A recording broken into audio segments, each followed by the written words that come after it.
Bom dia. Convido os irmãos a abrirem suas Bíblias no segundo livro dos Reis, capítulo 6.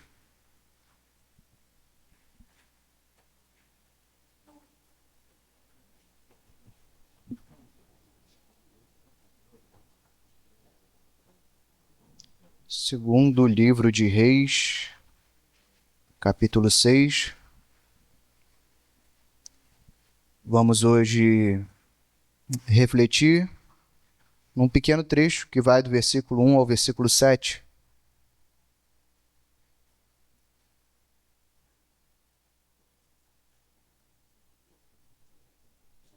Mantenham suas Bíblias abertas. Antes de lermos, vamos fazer uma pequena recapitulação de onde estamos no livro de Reis. Hoje nós continuaremos vendo um pouco sobre a história de Eliseu, sobre o ministério de Eliseu. O homem que era profeta e era chamado nesse segundo livro dos Reis como o homem de Deus, um título grande. Essa caminhada de Eliseu é uma caminhada iniciada no capítulo 2, que já passamos por grandes acontecimentos. Já passamos por purificação, cura, restauração, por condenação, por provisão. Do capítulo 2 até aqui existe um rastro de milagres de Eliseu. Em cada lugar que ele passa, em cada interação que o segundo livro dos Reis nos apresenta, é uma interação de grandes milagres, de grandes feitos. E não vai parar nesse capítulo. Nos próximos capítulos isso vai continuar. Parece até que de forma crescente, as coisas vão ficando cada vez mais intensas. Se Deus agia de maneira sobrenatural naquele tempo, essa pessoa, ou a pessoa por meio de quem Deus agia naquele tempo, era esse homem, o homem de Deus, Eliseu.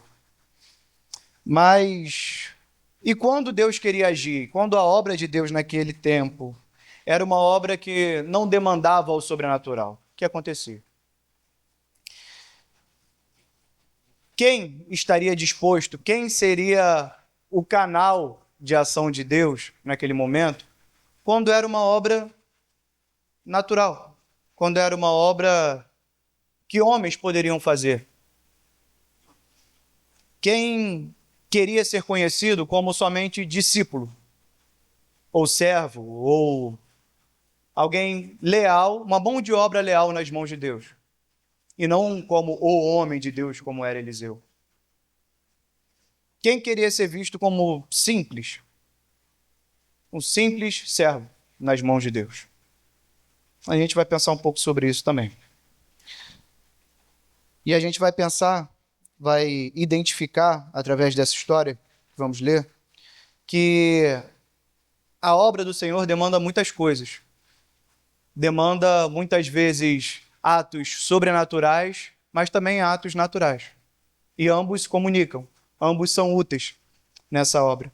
Ambos estão a serviço do Senhor da obra. Seja por meio de grandes profetas ou pequenos discípulos, Deus é o Senhor que provê para a sua obra.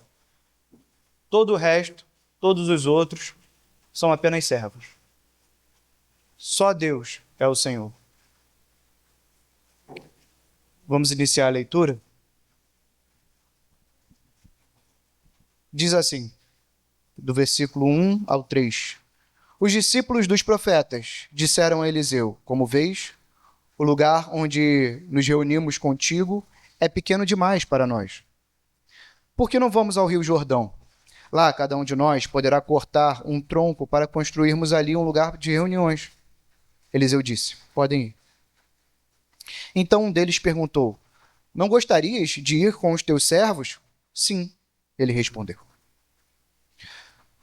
Bom, nesses primeiros 3 versos, só nesse início aqui, a gente já vê um problema sendo apresentado, mas também já vê a solução desse problema sendo apresentada pelos discípulos.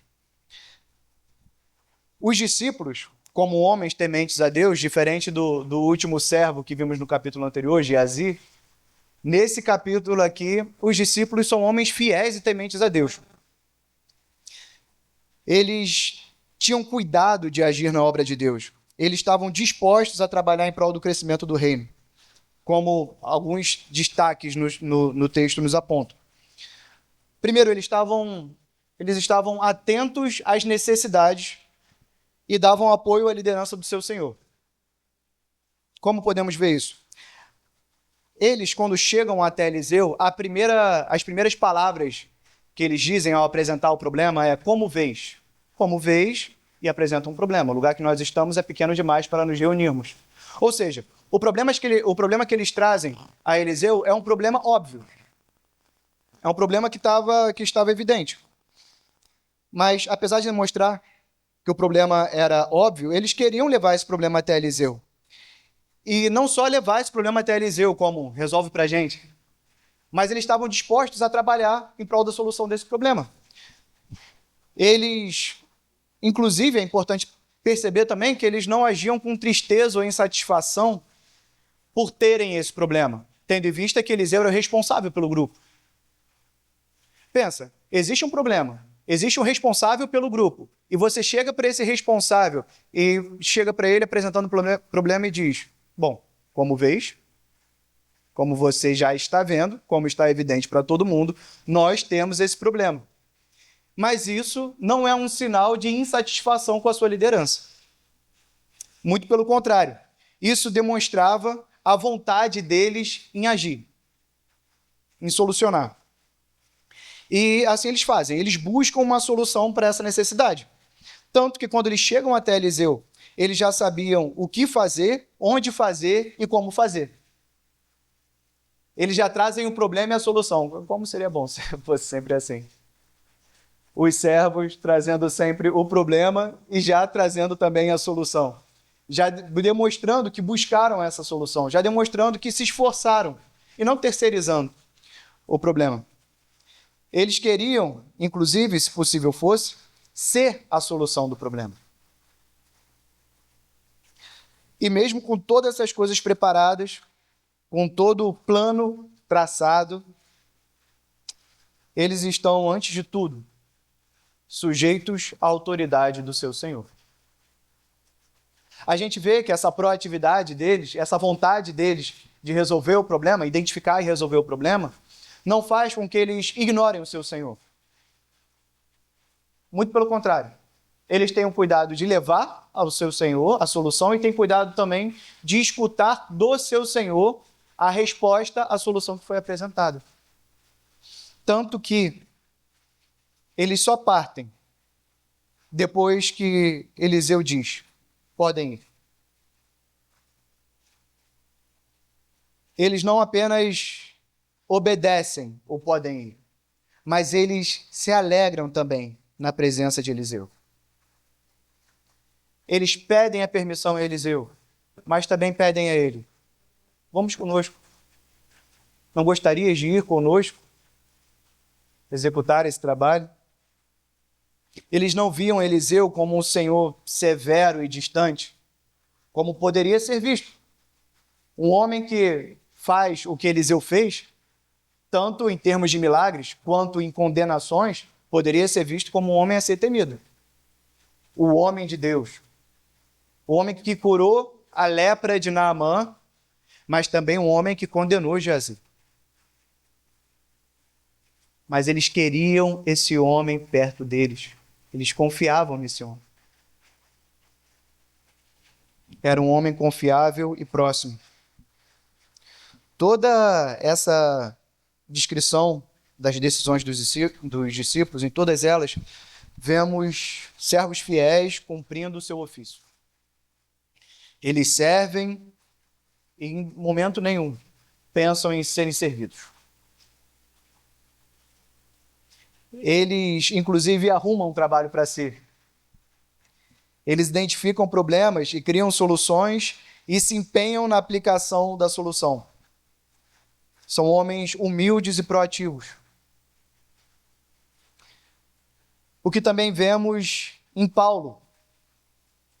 Ou seja, a gente vê como um padrão de servos de Deus, como padrão de ação de servo de Deus, esse empenho.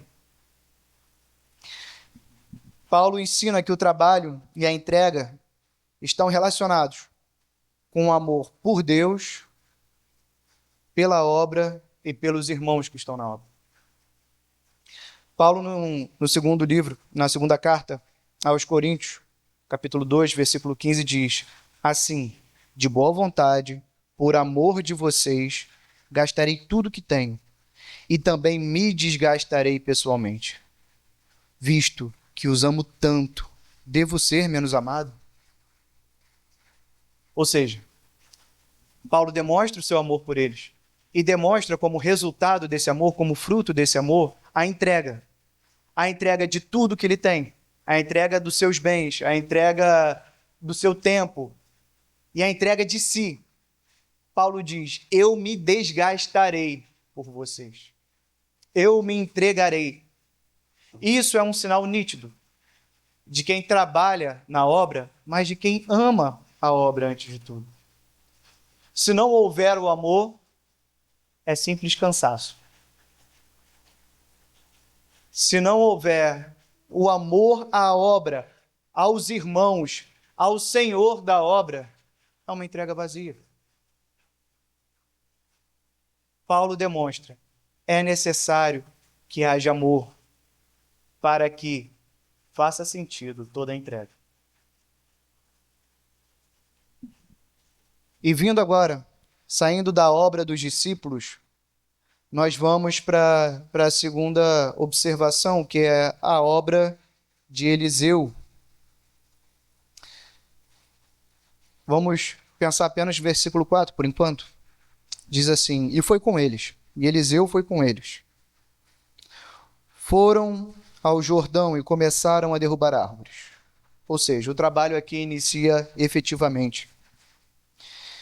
E observando a atitude de Eliseu, depois de observar a atitude dos discípulos, nós precisamos também nos atentar a alguns pontos cruciais. Primeiro, Eliseu, apesar de ser líder e ser um líder respeitado daqueles homens, e ser um líder que aqueles homens ali demonstram que têm confiança e de fato se sujeitam a Eliseu, o que é perigosíssimo quando há um líder aproveitador. Mas não é o caso. Eliseu, ao receber a solução daqueles homens, ele não tenta trazer a solução para si. Ele entende que os seus discípulos são cooperadores na obra de Deus. Ele não se vê como estando em cima de um trono com servos abaixo dele. Eles são cooperadores na obra de Deus. Eliseu era um homem poderoso, mas ainda era apenas um homem a serviço de Deus. Ele não impede ou fala palavras poderosas ou dá instruções a mais. A única coisa que ele fala quando recebe a informação dos seus discípulos é: podem ir. Podem ir. Ele não enfeita o pavão, como a gente diz. Ele vê que aqueles homens são homens piedosos na obra. Podem ir. E além disso, além dessa permissão, essa permissão dada aos discípulos para que cumpram a obra, Eliseu também não hesita em ir junto com eles à obra. Ou seja, Eliseu não vê essa obra como algo muito pequeno para ele estar participando. Ele, ao ser chamado pelo discípulo, assim como no momento anterior, ele é simples e objetivo na resposta, dizendo: podem ir. Aqui, mais uma vez, ele é simples, dizendo: sim. Não existe ponderação ou acréscimo. A resposta é: sim, eu vou com vocês. Bom, irmãos, graças a Deus, diferente de outros capítulos. Nesse capítulo aqui, a gente não tem um mais, não tem um porém, uma vírgula muito grande, onde é apresentado um homem mau, um homem severo, um homem duro. Graças a Deus, nesse trecho é diferente. Nesse trecho aqui, vemos a beleza de um senhor, de um líder que serve a Deus, de um líder humilde e simples, de um líder que não quer ser engrandecido, ele não busca isso. E ao mesmo tempo a gente vê servos também tementes a Deus, que não querem desafiar a autoridade do seu líder, que não querem provocar qualquer tipo de revolução, eles só querem servir a Deus. Os olhos de ambos, tanto do líder quanto dos servos, estão no mesmo local, no Senhor da obra, naquele que é o motivo de tudo isso, que é o motivo da reunião dos discípulos, que é o motivo de Eliseu ser profeta, que é o motivo do trabalho de cada um deles. Então, eles vão até aquele local onde planejaram cortar árvores e levantar um lugar. E aí vamos para o terceiro ponto, que é a obra do Senhor. Versículo 5 ao versículo 7 diz assim: Quando um deles estava cortando um tronco, o ferro do machado caiu na água. E ele gritou: Ah, meu senhor, era emprestado. O homem de Deus perguntou: Onde caiu? Quando ele lhe mostrou o lugar, Eliseu cortou um galho e jogou ali, fazendo o ferro flutuar. E disse: Pegue-o. O homem esticou o braço e pegou. Quanta simplicidade no relato de um milagre. É tão simples que, se a gente não prestar atenção, nem parece que é um milagre. Onde caiu? Ali. Pegue. Esticou o braço e pegou. Simples. A gente pode dizer até natural. Os servos começam efetivamente seu trabalho, seu piedoso trabalho, bem intencionados, dedicados, até que um dos servos, agindo na solução do problema, cria outro problema. Mas apesar de precisarmos prestar atenção no problema, a questão aqui não é quem ocasionou isso. A questão aqui não é de quem é a culpa. Se emprestaram um machado defeituoso, se o discípulo não foi cuidadoso ao usar um machado. Esse texto, por ser um texto simples, quando nós buscamos comentários, quando nós buscamos algumas fontes que tratam sobre esse texto, a gente vê uma infinidade de alegorias. Uma infinidade de alegorias. Prenda bem o seu machado, segure firme, tome cuidado com o que você pede emprestado.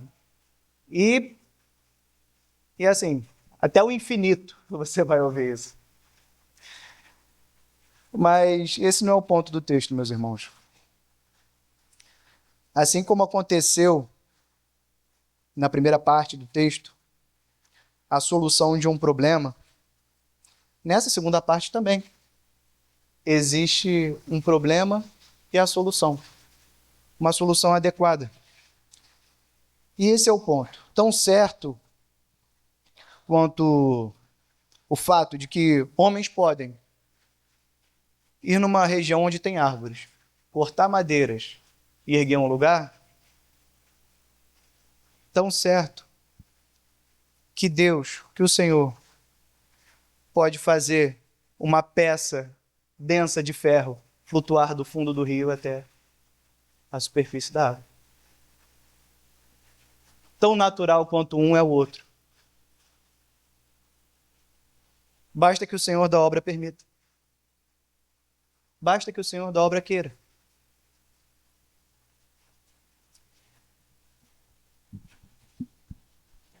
O Senhor que aprovou a ação dos servos na primeira parte, estava ali na segunda parte. Estava presente na segunda parte. O Senhor, por meio de Eliseu, estava ali presente com eles. A solução mais sábia é a solução tomada, é a alternativa escolhida pelo discípulo, que é, ao ver aquilo acontecendo, clamar: Ah, meu Senhor. Ele clamou a pessoa certa. Se na primeira parte eles poderiam fazer algo para resolver, agora na segunda parte eles não poderiam fazer algo para resolver. Tinha uma peça de ferro no fundo de um rio. Então a única coisa que lhes cabia era clamar: Ah, meu Senhor.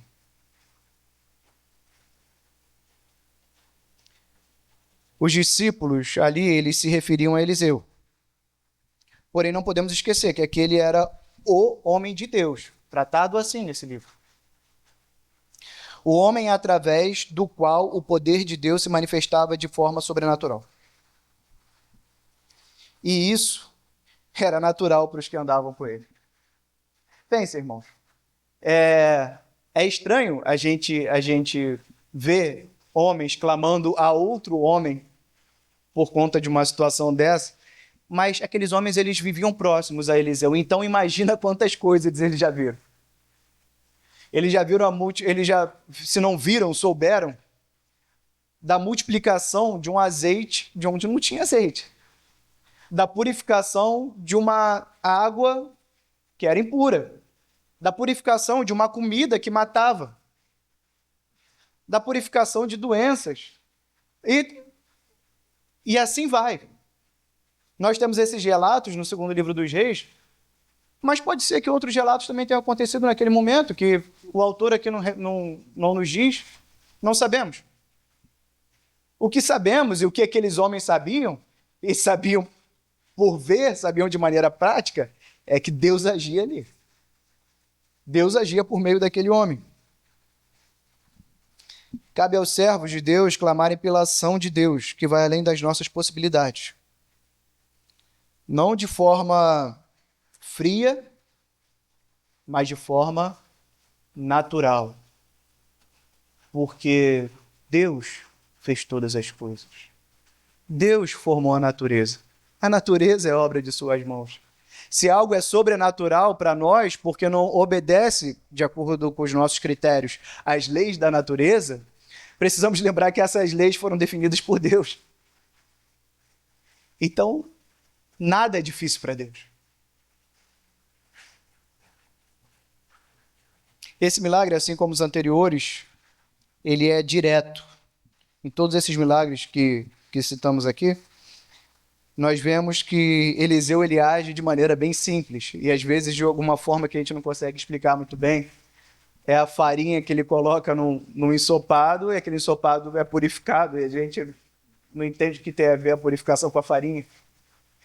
E em alguns outros textos a gente vê também algumas coisas que não entendemos tão bem. E aqui da mesma forma ele corta um galho, joga o galho no rio e o machado flutua. Eu poderia ser criativo, inventar alguma coisa aqui, mas não edificaria ninguém. Eu não estaria sendo verdadeiro com os irmãos. Não sabemos por que Eliseu fez isso. O que sabemos é que ele perguntou, ele falou duas frases. Onde caiu? E a segunda é, pegue. Só temos isso. Irmãos, só há uma certeza sobre esse relato. Esse é um relato da vontade de Deus sendo realizada por meio da graça. A vontade de Deus sendo realizada por meio da graça. O pastor Miguel costuma falar isso, e é bem verdade, que a única coisa que separa um problema de um milagre é a vontade de Deus. A única coisa que separa é a vontade de Deus. E após observarmos, irmãos, esse texto, nós precisamos pensar em algumas coisas para aplicação em nossas vidas, para aplicação na vida da igreja. Primeiro é que Deus faz a obra por amor aos homens. E homens fazem a obra para a glória de Deus. Existe, irmãos, uma relação aqui que primeiro nós precisamos destacar, não é proporcional. Porque é um Deus criador de todas as coisas. É aquele que sustenta todas as coisas. Aquele que nos criou. E ele faz todas as coisas por amor a nós. E explicar isso detalhadamente é muito difícil. É muito difícil, é um ser muito grande. É um Senhor muito grande para entender. Mas, irmãos, entender que precisamos agir para a glória desse Senhor, precisamos agir por amor a esse Senhor, para responder o amor desse Senhor, irmãos, isso precisa ser muito claro para nós. Muito claro para nós. Deus faz coisas maravilhosas por amor a nós. Por que não, irmãos, vivermos para a glória de Deus? Deus, toma cuidado, e vamos trabalhar isso um pouco mais à frente. Deus, toma cuidado para que nós não sejamos destruídos, para que nós, apesar de sobrecarregados, não estejamos cansados demais. Deus toma todo esse cuidado. Deus tem nos sustentado. Irmãos, pensando, se cada um aqui pensar por todas as coisas que passou, por todas as vezes que sofreu até achar que não aguentaria mais, ou que sofreu algum risco de vida, onde parecia que não tinha mais como resolver, e que Deus proveu, a ponto de estarmos aqui hoje, sentados. Se pensarmos nisso, irmãos, se pensarmos nisso, nos perguntamos, por que não viver para a glória desse Deus? Se é o Deus que nos mantém vivos, por que não viver para a glória desse Deus? Existe uma pintura que é muito bonita. Eu poderia trazer para os irmãos, mas eu só lembrei agora.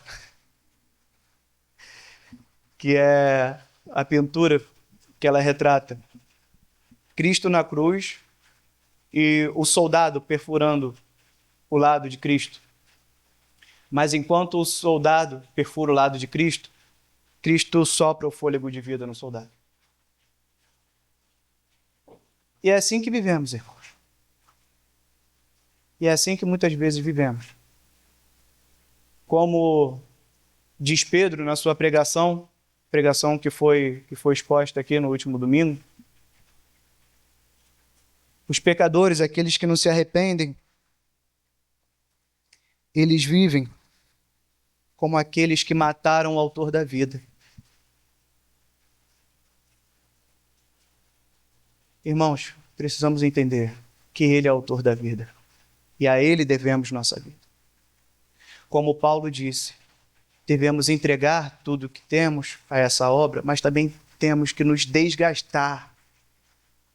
Temos que entregar nosso tempo e nossa energia, nossa força nessa obra. Isso não é barganha, irmãos, isso é graça. A solução das pequenas e das grandes necessidades vem da mesma fonte. O Senhor que traz uma peça de ferro das profundezas do rio para assim ser útil na sua obra,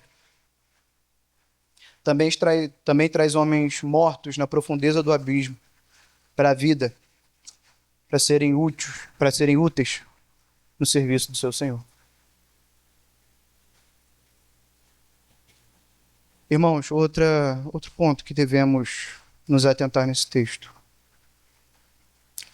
é que aqueles que vivem em grande dependência experimentam a grande providência de Deus. John Piper, no seu livro sobre providência, ele traz um parágrafo que diz assim: Ele faz subir as nuvens dos confins da terra, faz relâmpagos para a chuva, faz sair o vento dos seus reservatórios, como diz Salmo 135:7. Ele repreendeu o vento e a fúria da água, como diz Lucas, capítulo 8, versículo 24.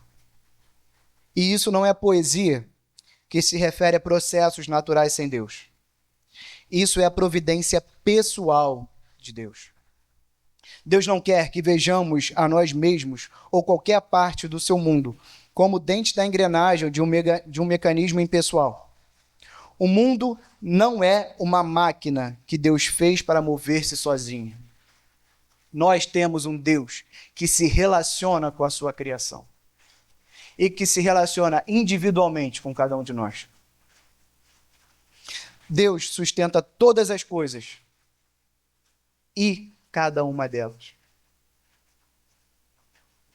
Deus sustenta todo mundo e cada um de nós.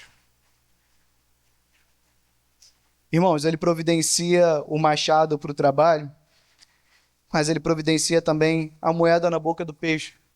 Se os irmãos lembram, no Evangelho de Mateus, Mateus capítulo 17, versículo 27. Os discípulos não sabem como fazer para pagar os seus impostos, inclusive não veem nem como justo o pagamento de impostos.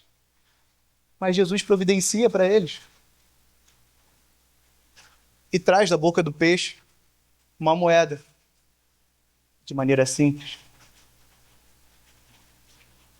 Deus providencia coisas simples como uma árvore, a sombra, um pão e um jarro de água, como foi com Elias.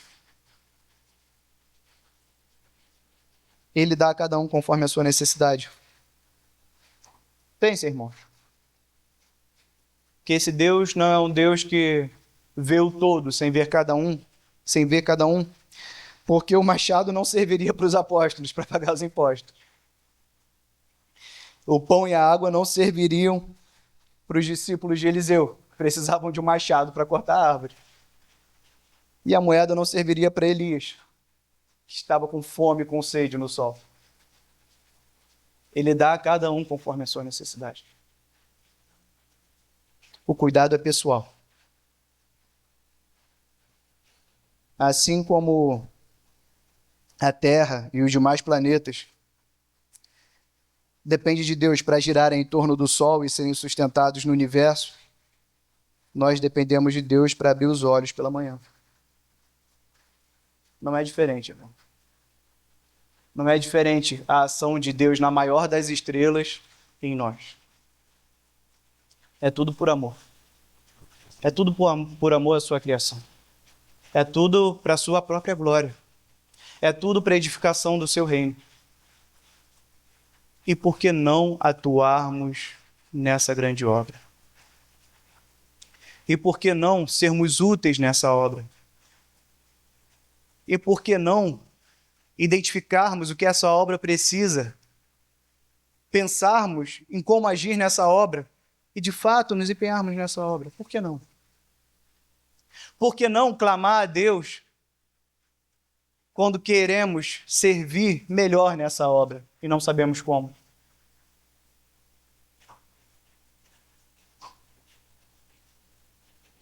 O nosso Senhor sustenta toda a criação pelo poder da sua palavra. E pela mesma palavra sustenta cada um de nós. Salmo 33. Pedi os irmãos para que abram Salmo 33.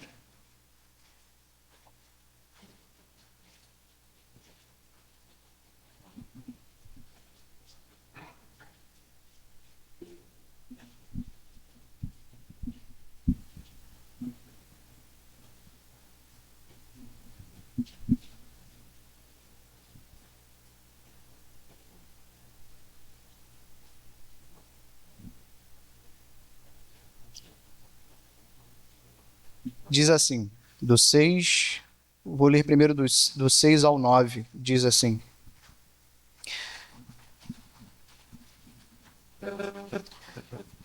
Mediante a palavra do Senhor, foram feitos os céus e os corpos celestes pelo sopro da sua boca. Ele ajunta as águas do mar num só lugar. Das profundezas faz reservatórios. Toda a terra tema ao Senhor. Tremam diante dele todos os habitantes do mundo. Pois ele falou, e tudo se fez. Ele ordenou, e tudo surgiu. Verso 13. Dos céus olha o Senhor e vê toda a humanidade. Do seu trono ele observa todos os habitantes da terra. Ele, que forma o coração de todos, que enche tudo o que faz, que conhece tudo o que fazem. 20. Nossa esperança está no Senhor. Ele é o nosso auxílio e a nossa proteção. Nele se alegra o nosso coração, pois confiamos no seu santo nome. Esteja sobre nós o teu amor, Senhor, como está em ti a nossa esperança. Vamos ler, irmãos, juntos esse versículo 22? Esteja sobre nós o teu amor, Senhor, como está em ti a nossa esperança. Podemos ter esperança no Deus da providência. Que esteja sobre nós o amor do Senhor. Amém, irmãos? Vamos orar?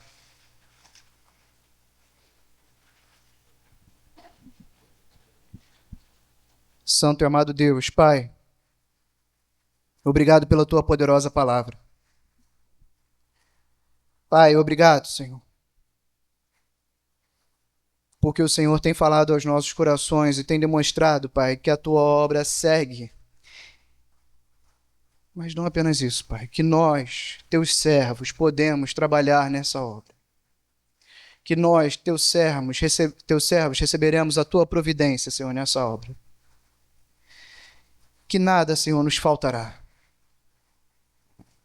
Porque tu és o nosso Senhor. E podemos confiar em ti. Sabemos, Senhor,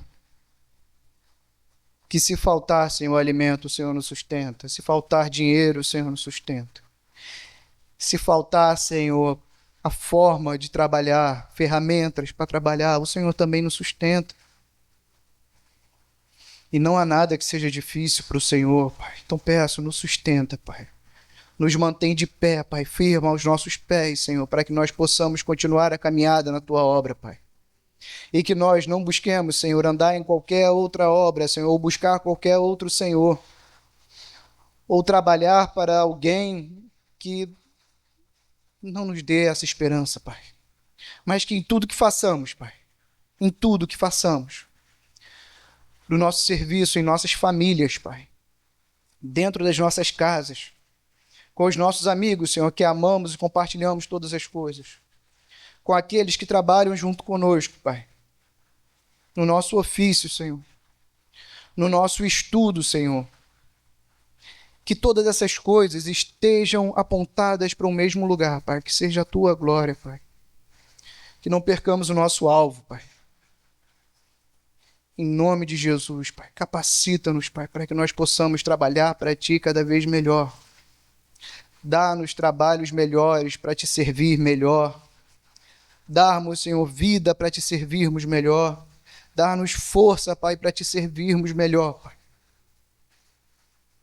Que possamos, Senhor, acima de tudo, antes de qualquer título, antes de qualquer conquista, Pai, que possamos ser servos Teus.